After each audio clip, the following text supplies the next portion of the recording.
Assalamualaikum warahmatullahi wabarakatuh. Apa kabarnya kalian semua teman-teman kartu kehidupan dimanapun kalian berada?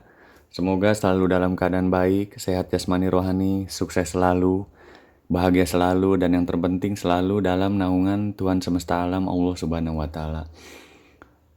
Langsung saja kali ini kartu kehidupan akan meneruskan cerita misteri atau horor yang sudah ada di part 1, part 2 di dalam channel kartu kehidupan. Kemudian ini kita akan melanjutkan di part 3-nya ya, yang kemarin dengan judul masih sama, awal perkenalan dengan sosok gaib yang ingin mendampingiku. Seperti itu ya. Mungkin di cerita part 3 ini sekaligus cerita penutup ya, karena ada beberapa yang memang saya sengaja tidak ceritakan atau ini cerita di ringkas-ringkas ya atau disingkat seperti itu karena ada suatu dan lain hal yang semuanya tidak bisa saya ceritakan di sini. Oke, teman-teman. Semoga enjoy ya dalam mendengarkannya. Langsung saja ke ceritanya. Kemarin lanjutan dari yang part 2 itu sosok gaib itu sudah mulai ini ya mengajarkan, jadi udah mulai intens berkomunikasi dengan saya, kemudian menceritakan atau memberikan petuah ya untuk yang mana yang baik, yang tidak baik gitu. Sudah mulai apa ya sedikit memberikan pelajaran-pelajaran seperti mungkin memperlihatkan sesuatu tentang dunianya seperti itu ya, sesuatu yang gaib-gaib seperti itu.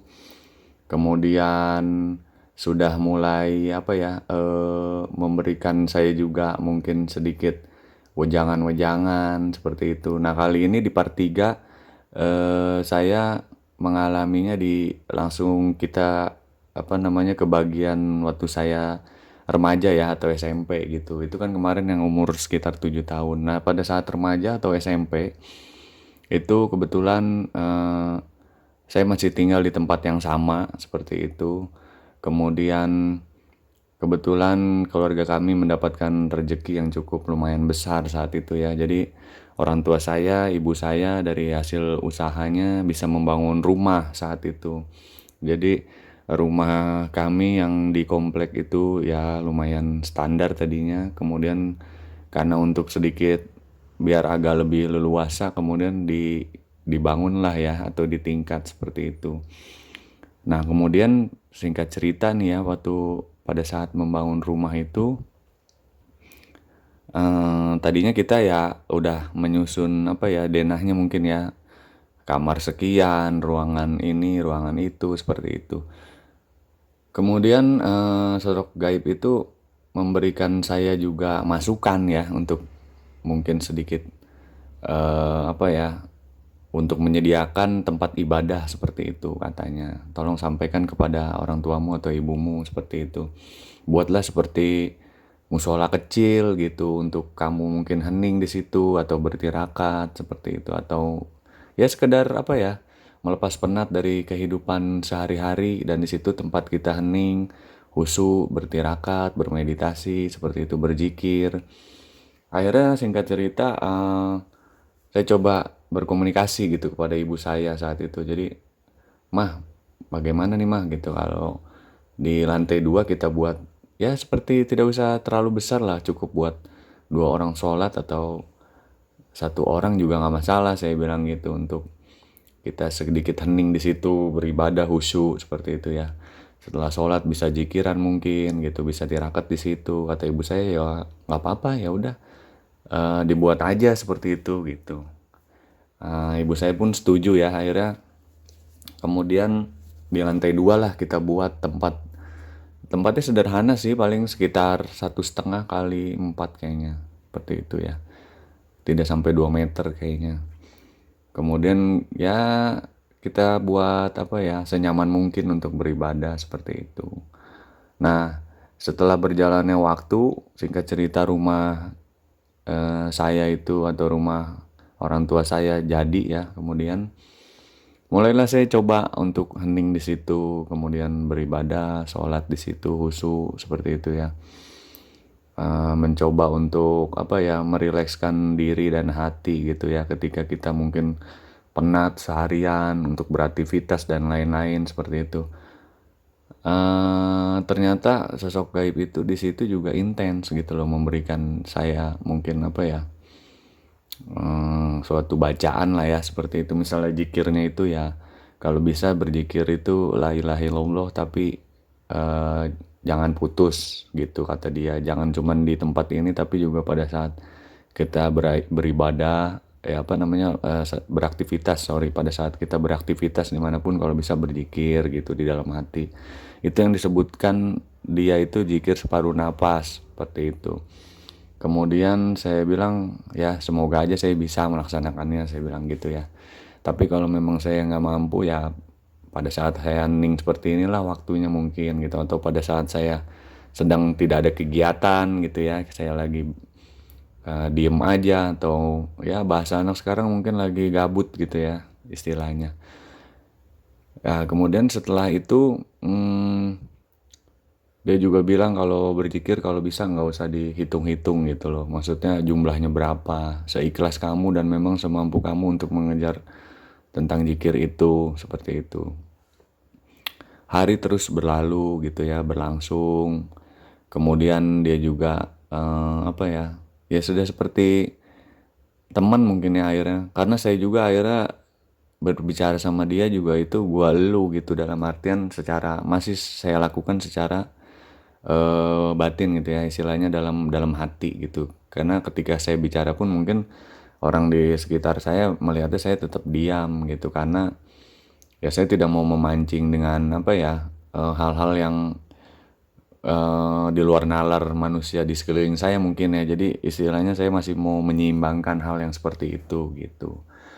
Nah singkat cerita, saya lakukan gitu ya, ketika saya bisa zikir di situ mungkin sampai dari saya kadang mulai sih sekitar jam 11-an misalnya, dari jam 11 sampai mungkin jam 2 atau setengah 3 baru saya pindah ke kamar, lanjut tidur sampai mungkin, menjelang subuh atau setelah subuh saya sholat baru beraktivitas. Saya lakukan itu terus ya, istilahnya sebisa saya, seikhlas saya, seperti itu. Tapi ternyata dari yang saya lakukan mungkin secara rutin itu ya, jadi ada pelajaran-pelajaran baru gitu loh yang saya lihat. Jadi dalam hening itu kadang saya seperti melihat apa ya, kayak gambar-gambar gitu, kayak gambar entah itu perjalanan siapa gitu. Dia belum belum kasih tahu saat itu ya. Jadi melihat seperti lihat flashback flashback flashback tentang cerita-cerita lampau gitu. Jadi dalam mata saya terpejam, kemudian kadang zikir saya di mulut juga di hati gitu ya. Saya ucapkan, dia mulai kayak apa ya, seperti memberikan pesan tapi lewat gambar dari benak saya atau intuisi saya pada saat hening gitu. Jadi banyak hal sih yang dia ceritakan tapi, ya mungkin saya akan apa ya, buka sedikit ya karena memang ada beberapa hal yang memang tidak saya bisa ceritakan di sini gitu. Misalnya kayak gini, kadang saya lagi hening seperti itu, salah satu contoh ya misalnya, itu kayak, digambarkan tentang gambar-gambar apa ya, pada saat itu aktivitas kerajaan seperti itu. Yang mana saya kadang masih sedikit juga ya bingung iya gitu ya, itu penggambaran seperti kita nonton film aja gitu, tapi mata saya kan terpejam gitu, kayak ada kuda, ada orang-orang berlatih, seperti mungkin berlatih bukan silat sih ya, lebih ke mungkin dia prajurit kali ya dari kerajaan itu. Jadi dia berlatih, pedang, mungkin keahlian dia dalam untuk nanti berperang atau menjaga istana, seperti itu. Kemudian saya juga lihat ada, apa, seperti perempuan-perempuannya itu ada yang sebagian berlatih, ada juga yang sebagian kayak di pendopo sedang, mengasuh anak-anak dari kerajaan mungkin ya, karena pakaiannya ada sedikit mahkota-mahkota seperti itu ya. Kemudian ada juga beberapa perempuan mungkin yang dia itu perawat, apa ya, perawat atau mungkin asisten dari kerajaan gitu ya. Jadi pakaiannya berbeda. Nah, dia ada yang memasak, ada yang mungkin sedang merajut gitu ya, merajut ya entah bahan atau pakaian buat pakaian mereka seperti itu mungkin. Terus ada yang warawiri membawa seperti nampan gitu, kayak apa sih? Ya mungkin buat masak gitu ya di dapur atau apa seperti itu. Jadi kadang sketsa itu nanti berganti gitu loh. Jadi itu cukup ya beberapa menit mungkin ya nanti berganti dengan sketsa lainnya gitu seperti kehidupan mungkin orang-orang zaman dulu di apa ya misalnya suatu titik di mana diletak di dekat Gunung Gede misalnya seperti itu. Jadi masih random gitu loh cerita-cerita sketsa itu nanti 10 menit hilang, 5 menit hilang gitu. Masih random tuh. Kadang saya bertanya dalam hati memang itu apa istilahnya cerita cerita apa gitu loh, tahun berapa atau keadaannya di mana itu cerita itu. Cuman masih belum ada apa ya petunjuk jadi terus seperti itu. Jadi hanya saya melihat kisah-kisah cerita tentang mungkin apa ya yang saya lihat sih seperti kisah di zaman-zaman para nabi mungkin ya gitu ya tapi ini perumpamaannya gitu kira-kira seperti itu gitu jadi kayak di Timur Tengah cerita ya hanya sketsa-sketsa dan memang apa ya dialog ada tapi saya tidak tahu kan tiba-tiba mungkin kalau dalam film itu tidak diceritakan apa dari awal tapi seperti ada scene by scene aja gitu loh. Jadi episode per episode yang mana masuknya itu tidak dari awal gitu. Jadi saya cuma ngelihat aktivitas-aktivitas mereka seperti itu. Nah, ya kadang saya bertanya juga sih gitu sama yang di dalam diri saya gitu. Itu eh, kalau gua mau tahu gitu ibaratnya itu kok cerita zaman kapan gitu. Kadang dia memberitahu sih gitu kayak misalnya yang tadi kerajaan katanya zaman kerajaan ya maaf ya ini versi dia gitu itu kerajaan zaman misalnya Pajajaran gitu kerajaan zaman Galuh Pakuan seperti itu cuman oh gitu kemudian itu aktivitas itu baru aktivitas kata dia seperti apa ya mungkin hari santai di zaman itu gitu seperti itu jadi semua sepertinya riang, gembira gitu loh dalam keadaan situ walaupun ada juga yang capek mungkin olahraga atau ya tadi berarti pedang seperti itu. Oh gitu. Kadang saya cuma nanya itu ya paling gitu ya itu kan berarti ada raja sama ratunya ya iya gitu. Itu posisinya di sini. Dia kadang kasih tahu spesifik juga seperti itu. Kalau saya tanya, nah kemudian hari berganti hari gitu ya. Jadi saya mengalami hal yang demikian gitu jika dalam saya sedang berzikir seperti itu.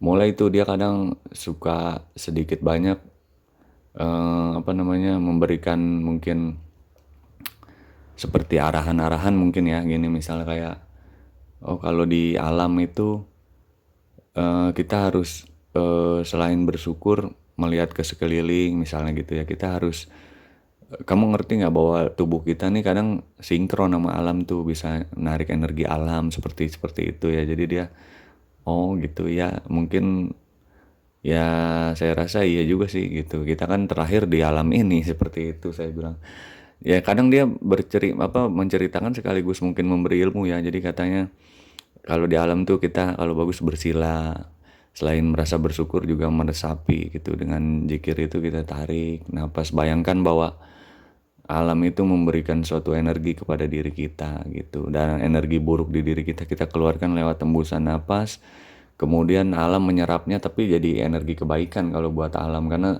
alam tidak akan terkontaminasi nah hal-hal yang seperti itu tuh dia mulai mulai mulai apa ya menurut saya mengajarkan hal-hal yang seperti itu kemudian eh, udah mulai tuh kadang dari dalam apa di dalam misalnya saya sedang berzikir itu di ruangan itu ya kadang dia mendatangkan sosok-sosok kalau yang awal kemarin kan di part 2 ya saya lihat apa saya ceritakan itu kan yang saya lihat seperti apa ya masih mungkin ya kalau boleh dikatakan hantu-hantu yang ya seperti kuntilanak lah atau di lapangan yang saya lihat seperti pasar kaget setan itulah seperti itu ya kalau ini udah beda segmen jadi dia mendatangkan lebih kepada apa ya leluhur-leluhur mungkin ya gitu jadi ada didatangkan misalnya nih kayak sosok perempuan gitu loh yang ya serba hijau-hijau gitu ya mungkin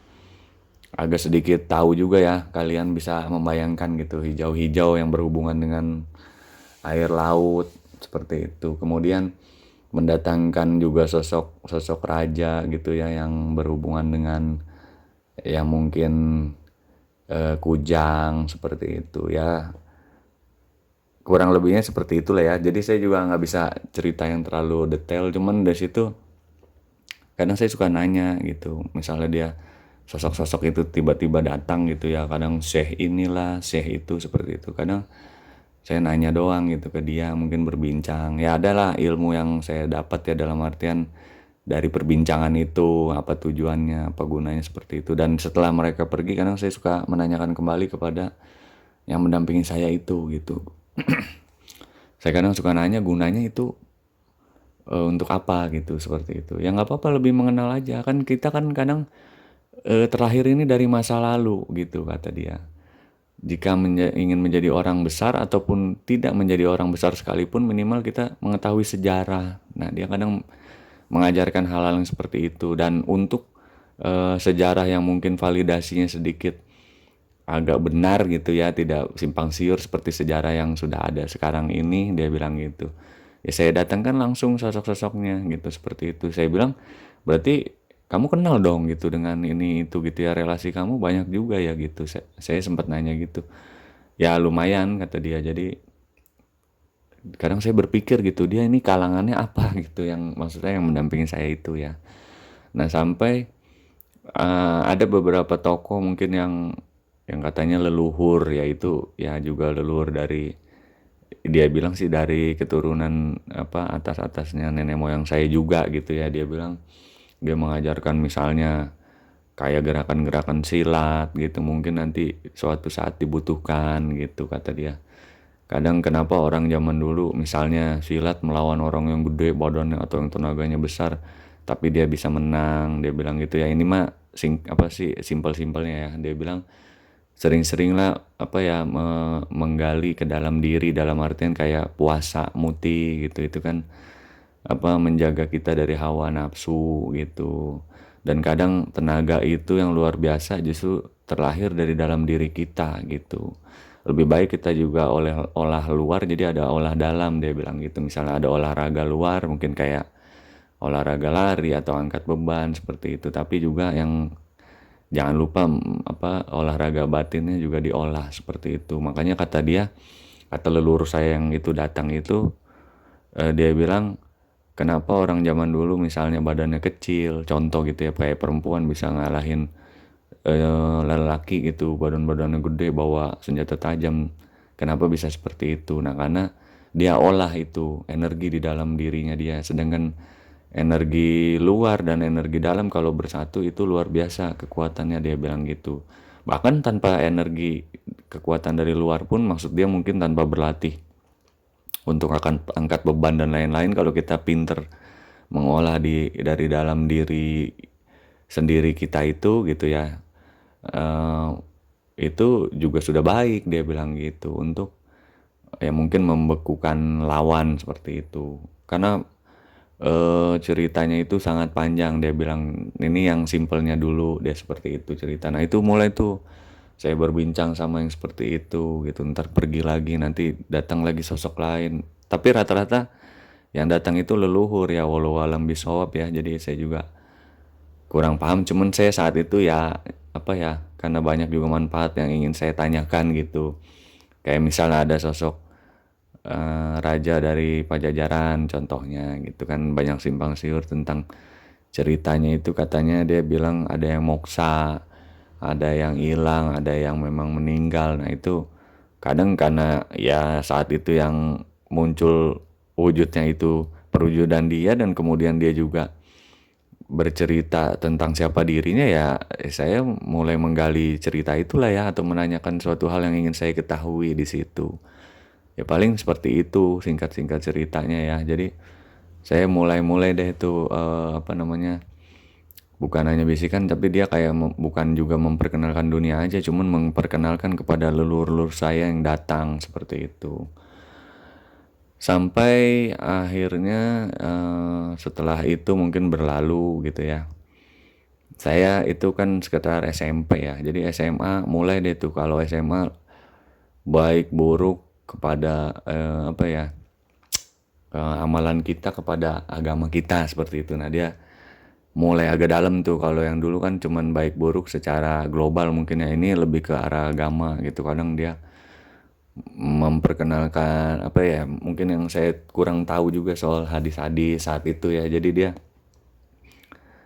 eh, apa sih, seperti tanya jawab atau memberikan masukan dari lewat hadis yang memang saat itu saya lihat sih hadis-hadis yang dia berikan itu, kata dia kan gini, saya ini dari hadis Rasulullah seperti itu. Nah dia bilang, dan ini sahih, ini bisa kamu lihat kok gitu. Misalnya kayak di Google atau di ya sumber-sumber manapun gitu bisa dilihat walaupun kamu belum tahu gitu. Tapi yang saya katakan ini sahih gitu. Jadi bukan hadis yang mungkin bermunculan yang diada-adakan seperti itu ya.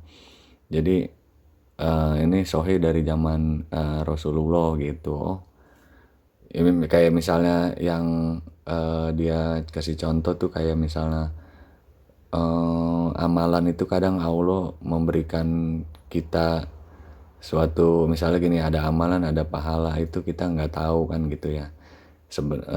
Sepertinya kita mencari hal yang besar gitu, yang supaya pahalanya besar kita dapat dalam kehidupan ini misalnya.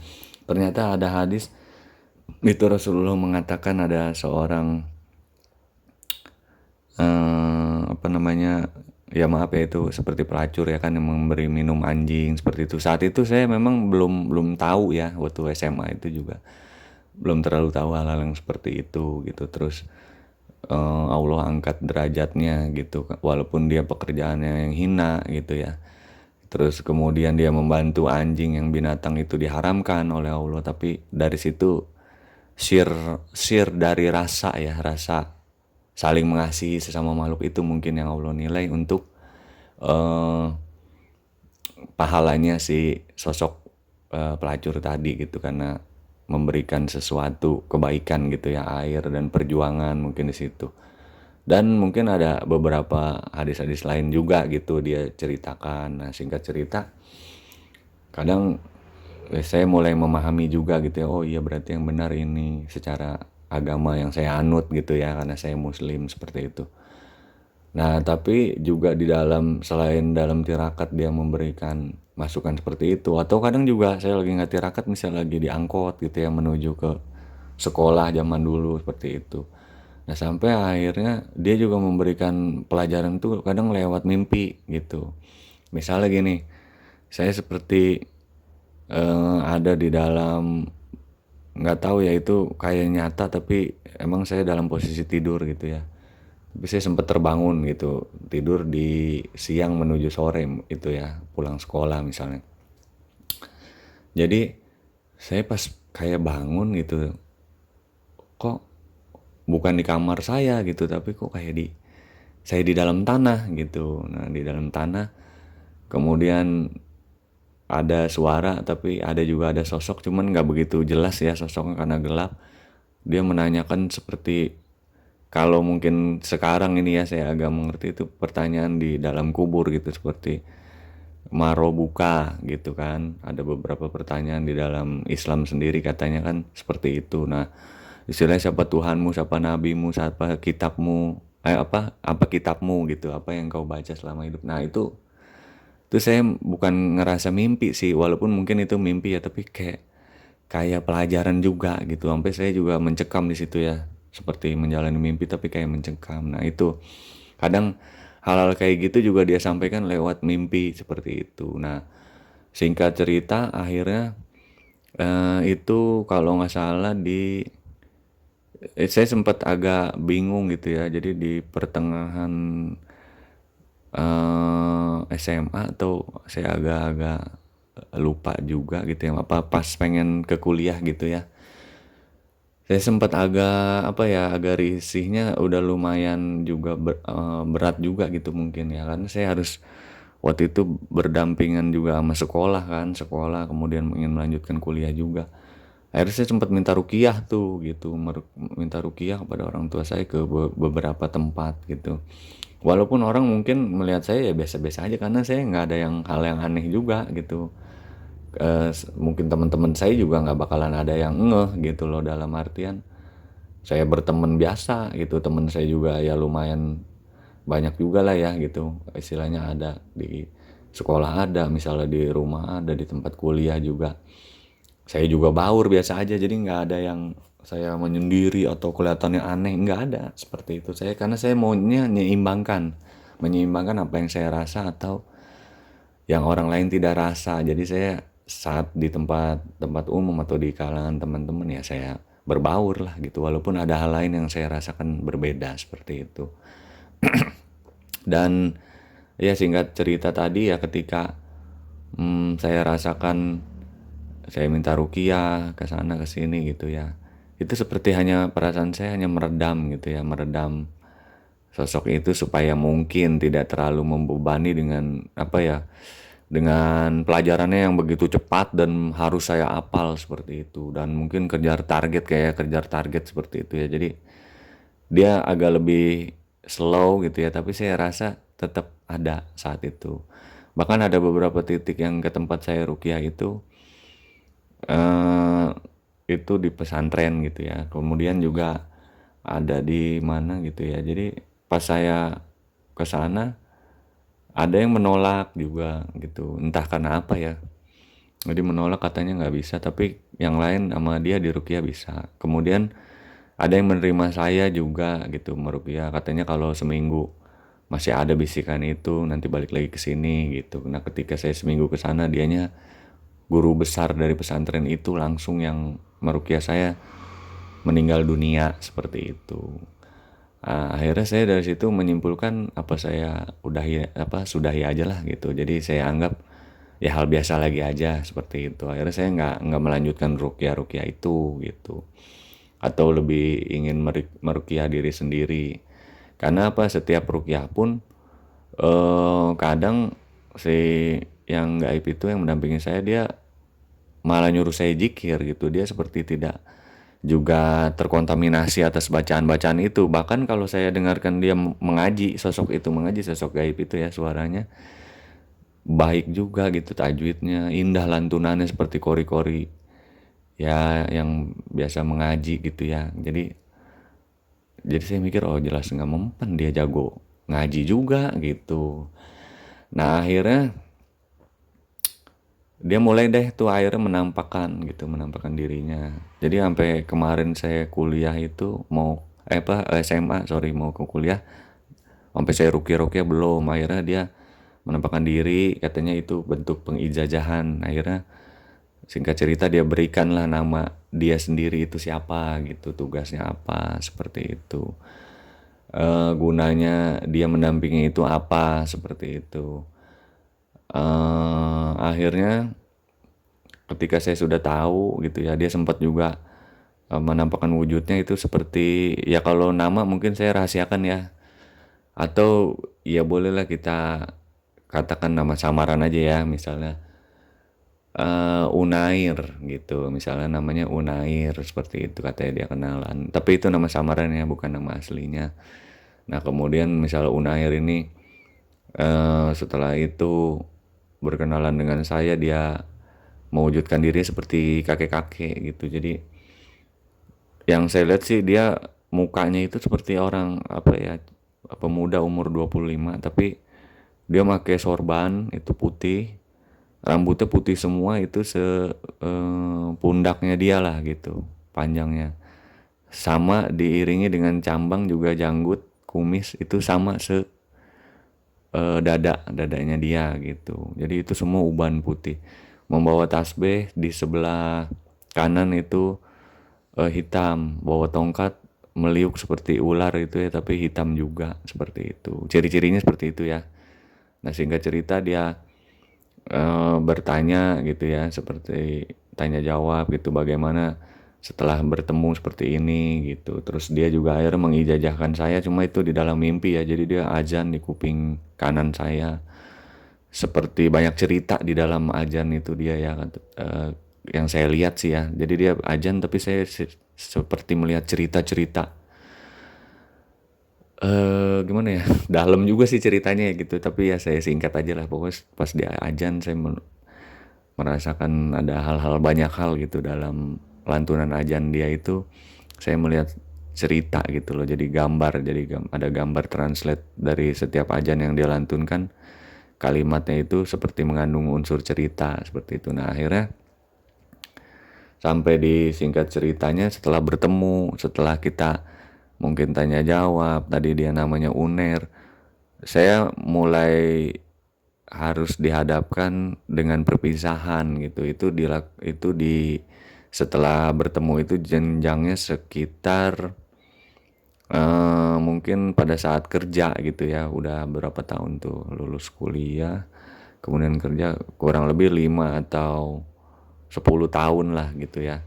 Jadi ketika dari perkenalan itu 10 tahun, itu saya harus berpisah dengan dia karena saya rasakan kok dia udah nggak intens gitu loh menemani saya. Akhirnya saya tanya, katanya saya takut sedih gitu kalau saya pamit. Karena saya sempat nanya gini, kamu kok kadang ada kadang enggak gitu, Uner gitu. Kenapa?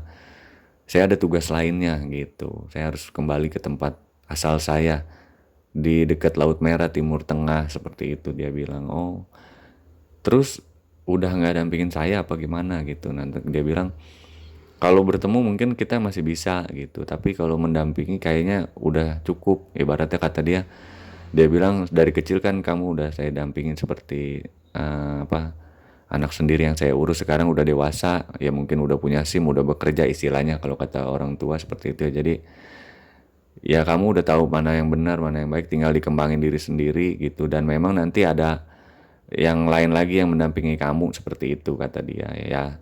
Jadi singkat cerita, pertemuan saya sama dia berakhir di sekitar umur saya 33 atau 34 saat itu.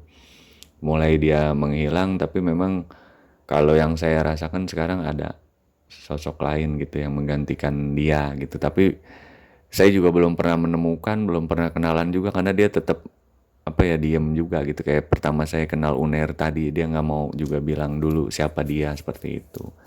Ya paling singkat ceritanya seperti itu ya. Jadi untuk part 3 sekaligus tamat penutup, selesai cerita gaib atau horor dari pengalaman pribadi saya seperti itu.